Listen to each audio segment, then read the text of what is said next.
வணக்கம் அன்பர்களே.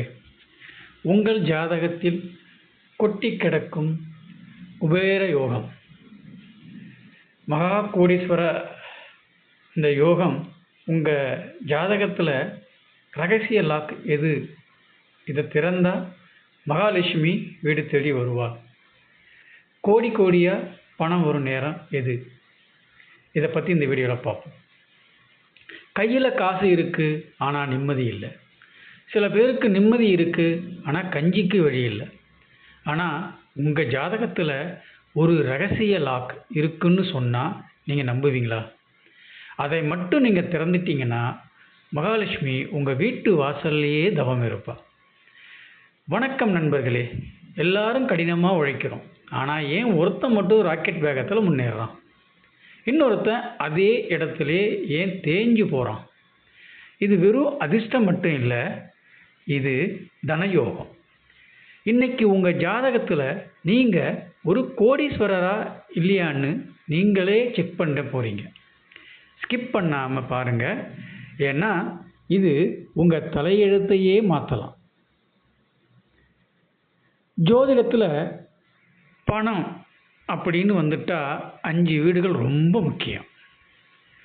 2ஆம் இடம், இதுதான் உங்கள் தனஸ்தானம், அதாவது சேமிப்பு. 5ஆம் இடம் பூர்வ புண்ணியம். நீங்கள் போன ஜென்மத்தில் செஞ்ச புண்ணியம் இப்போ பணமாக வரும். 9ஆம் இடம் பாக்கியஸ்தானம், லக் ஃபேக்டர்னு சொல்லுவாங்க. 10ஆம் இடம் தொழில், நீங்கள் செய்கிற வேலை. 11ஆம் இடம் லாபஸ்தானம், வர்ற இன்கம். இதில் குரு தான் பணத்துக்கு காரகன். சுக்கிரன் ஆடம்பரத்துக்கு, புதன் வியாபார புத்திக்கு, அப்புறம் சனி அந்த பணத்தை தக்க வைக்கிறதுக்கு. இங்கே தான் ஒரு லாஜிக் இருக்குது, நல்லா கவனிங்க. 2ஆம் வீட்டு அதிபதியும் 11ஆம் வீட்டு அதிபதியும் சேர்ந்துட்டா அது ஒரு மணி மேக்னெட் மாதிரி. அதாவது நீங்கள் சம்பாதிக்கிறது அப்படியே உங்கள் பேங்க் பேலன்ஸாக மாறும். அதே மாதிரி 5ஆம் இடமும் 9ஆம் இடமும் கனெக்ட் ஆச்சுன்னா நீங்கள் மண்ணை தொட்டாலும் பொண்ணாகும். இதுக்கு பேர் தான் லட்சுமி கடாட்சம். தன யோகத்தில் 4 வகை இருக்குது. அடிப்படை யோகம், கைக்கு காசு வரும் ஆனால் செலவாகும். 2வது அஸ்திர யோகம், கார் பங்களான்னு சொத்துக்கள் சேரும். அதாவது ஸ்திர யோகத்தில் கார் பங்களான்னு சொத்துக்கள் சேரும். 3வது பிறப்பு யோகம், பிறக்கும் போதே வெள்ளி ஸ்பூனில் பிறக்கிறது. 4வது மகாதன யோகம், இதுதான் டாப். உலகமே வியக்கிற அளவுக்கு உயர்ந்து நிற்பீங்க. அம்பானி அதானி ஜாதகத்திலாம் இதுதான் இருக்கும். என் அனுபவத்தில் ஒருத்தரை பார்த்தேன். 40 வயசு வரைக்கும் கூலி வேலை செஞ்சார். ஆனால் அவர் ஜாதகத்தில் 9ஆம் இடத்துல குரு ஆட்சி பெற்றிருந்தார். திடீர்னு ஒரு நாள் அவர் சின்னதாக ஆரம்பித்த ஒரு பிஸ்னஸ் இப்போது பல கோடி டேர்ன் ஓவர் செய்யுது. உழைப்பு முக்கியம்தான், ஆனால் அந்த உழைப்புக்கு கிரகங்கள் கிரீன் சிக்னல் கொடுக்கணும். புரியுதா? யோகம் இருந்தால் மட்டும் போதாது, அந்த யோகத்தை ஆக்டிவேட் பண்ண தசாபுத்தி வரணும். ஒரு அருமையான சாப்பாடு உங்கள் முன்னாடி இருக்குது, ஆனால் உங்கள் கை கட்டப்பட்டு இருந்தால் சாப்பிட முடியுமா?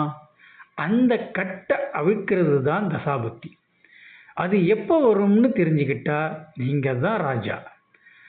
ஆனால் ஒரு எச்சரிக்கை, ராகுதசா வந்தாலோ அல்லது ஒழுக்கம் இல்லாமல் இருந்தாலோ கோபுரத்தில் இருக்கிறவன் குப்பைக்கு வருவான். பேராசை, சூதாட்டம், அப்புறம் உழைக்காமல் வர பணம் எப்போவுமே நிலைக்காது. ஒழுக்கம் இல்லாத இடத்துல மகாலட்சுமி ஒரு நிமிஷம் கூட இருக்க மாட்டான். பணம் வரணும்னா என்ன செய்யணும்? வெள்ளிக்கிழமை மகாலட்சுமி பூஜை செய்யுங்க. வீட்டில் குபேர விளக்கு ஏற்றுங்க. முக்கியமாக வர வருமானத்தில் ஒரு பகுதியை தானம் பண்ணுங்க. தர்மந்தான் தலை காக்கும், பணத்தையும் பெருக்கும். புதன் பலம் பெற பச்சை பயிறு தானம் பண்ணுங்க. பிஸ்னஸ் சூப்பராக நடக்கும். யாரையும் பார்த்து பொறாமப்படாதீங்க. காலம் எல்லோருக்கும் ஒரு வாய்ப்பு தரும். விதிப்பயனை யாராலும் வெல்ல முடியாதுன்னு சொல்லுவாங்க. ஆனால் மதியால் விதியை வெல்லலாம்னு ஜோதிடம் சொல்லுது. உங்கள் நேரம் வரும் வரை காத்துருங்க. வந்ததும் ஓடி பிடிங்க, கப்புன்னு அப்படியே பிடிச்சிக்கிங்க. இந்த வீடியோ உங்களுக்கு பிடிச்சிருந்தா அந்த லைக் பட்டனை தட்டி விடுங்க. உங்கள் ஜாதகத்தில் என்ன யோகம் இருக்குன்னு கமெண்டில் சொல்லுங்கள், நான் பதில் சொல்கிறேன். மறக்காமல் சப்ஸ்கிரைப் பண்ணி அந்த பெல் ஐக்கானையும் ப்ரெஸ் பண்ணுங்கள். அடுத்த வீடியோவில் இன்னும் ஒரு சூப்பராக நல்ல தகவலோடு உங்களை சந்திக்கிறேன். நன்றி, வணக்கம்.